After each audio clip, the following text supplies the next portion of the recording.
भारत में त्योहारों के बारे में कहा जाता है कि यहाँ 7 वार 9 त्योहार मनाए जाते हैं। हर त्योहार के पीछे कोई ना कोई कहानी या कथा जरूर जुड़ी होती है। बिना किसी पौराणिक कथा के कोई त्योहार नहीं मनाया जाता है। दीपों का त्योहार दिवाली भी किसी पौराणिक कथा के आधार पर मनाई जाती है। दिवाली मनाने के पीछे कई सारे पौराणिक कथाएं जुड़ी हुई हैं। सब लोगों का अलग अलग मानना है। सबसे प्रचलित है राम के वापस अयोध्या लौटने पर दीपावली मनाई जाती है। लेकिन इसके अलावा भी दिवाली से जुड़ी कुछ पौराणिक कथाएं हैं जिनके बारे में आपको जानना चाहिए। तो आइए जानते हैं दिवाली से जुड़ी कुछ 6 पौराणिक कथाएं। पहली कथा, भगवान राम का अयोध्या लौटना। भगवान राम जब माता कैकेयी द्वारा दिए गए 14 वर्ष के वनवास को पूरा करके और रावण का वध करके वापस अयोध्या लौटे थे, तब उनके आने की खाहुशी में लोगों ने घरों में दीपमालाएं सजाई थीं और इसी खाहुशी में दिवाली मनाई जाती है। दूसरी कथा, लकड़हारे की नासमझी। एक बार एक राजा ने एक लकड़हारे से खुश होकर उसे चंदन की लकड़ी का जंगल भेंट किया, लेकिन लकड़हारा तो लकड़हारा ही था। उसने चंदन के जंगल में से चंदन की लकड़ियाँ काटी और उसे घर ले जाकर जलाकर भोजन बनाने के लिए प्रयोग करता था।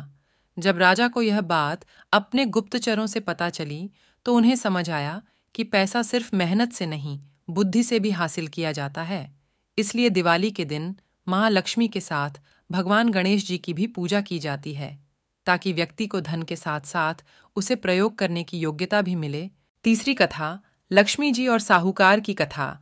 एक साहूकार था जिसकी बेटी हमेशा पीपल के पेड़ पर पानी चढ़ाने जाती थी। जिस पेड़ पर वह पानी चढ़ाती थी, उस पर माँ लक्ष्मी का निवास था। एक दिन लक्ष्मी जी ने साहूकार की बेटी से कहा कि मैं तुम्हारी मित्र बनना चाहती हूँ। इस पर साहूकार की बेटी ने कहा, मैं अपने पिता से पूछकर बताऊंगी। लड़की ने अपने पिता को सारी बात बताई। तब साहूकार ने हाँ कह दिया। इस तरह माँ लक्ष्मी और साहूकार की बेटी की दोस्ती हो गई। एक दिन माँ लक्ष्मी ने साहूकार की बेटी को अपने घर पर बुलाया और उसका खूब स्वागत किया। उसे अच्छे से अच्छे व्यंजन परोसे। मेहमान नवाजी के बाद जब साहूकार की बेटी जाने लगी, तो लक्ष्मी माँ ने कहा कि मुझे अपने घर कब बुलाओगी। साहूकार की बेटी ने माँ लक्ष्मी को अपने घर तो बुला लिया, लेकिन उसे डर था कि उसके घर की आर्थिक स्थिति ठीक नहीं है।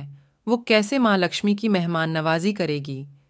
जब यह बात साहूकार को पता चली, तो उसने अपनी बेटी से कहा, तुम फौरन मिट्टी से झोंका लगाकर साफ सफाई कर दे, 4 बत्ती के मुख वाला दिया जला और लक्ष्मी जी का नाम लेकर बैठ जा।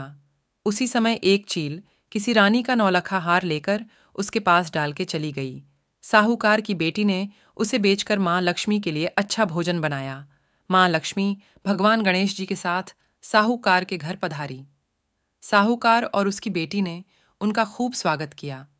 इस खातिरदारी से प्रसन्न होकर माँ लक्ष्मी ने उन्हें आशीर्वाद दिया और साहूकार बहुत अमीर बन गया। चौथी कथा, राजा इंद्र और बलि की कथा। एक बार देवताओं के राजा इंद्र से डरकर राक्षस राजा वाली कहीं जाकर छुप गए। राजा इंद्र उन्हें खोजते खोजते एक खाली घर में पहुंचे। वहां राजा बलि गधे के रूप में छुपे हुए थे। दोनों की आपस में बातचीत होने लगी। बातचीत चल रही थी कि इतने में राजा बलि के शरीर से एक स्त्री बाहर निकली। जब देवताओं के राजा इंद्र ने उनसे पूछा, तो स्त्री ने कहा, मैं देवी लक्ष्मी हूं, स्वभाववश एक स्थान पर टिक कर नहीं रह सकती, लेकिन मैं उस स्थान पर स्थिर होकर रहती ही जहां सत्य, दान, व्रत, धर्म, पुण्य, पराक्रम, तप आदि रहते हैं। जो व्यक्ति सत्यवादी होता है, ब्राह्मणों का हितैषी होता है, धर्म की मर्यादा का पालन करता है, उसी के यहाँ मैं निवास करती हूँ। इस तरह यह बात स्पष्ट है कि माँ लक्ष्मी केवल वहीं स्थायी रूप से निवास करती है जहाँ अच्छे गुणी व्यक्ति निवास करते हैं।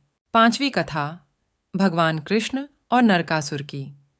कृष्ण भक्तों के अनुसार इसी दिन भगवान श्री कृष्ण ने नरकासुर का वध किया था और इसी खुशी में भक्तों ने घरों में दीपक जलाए थे, इसलिए दिवाली का त्योहार मनाया जाता है।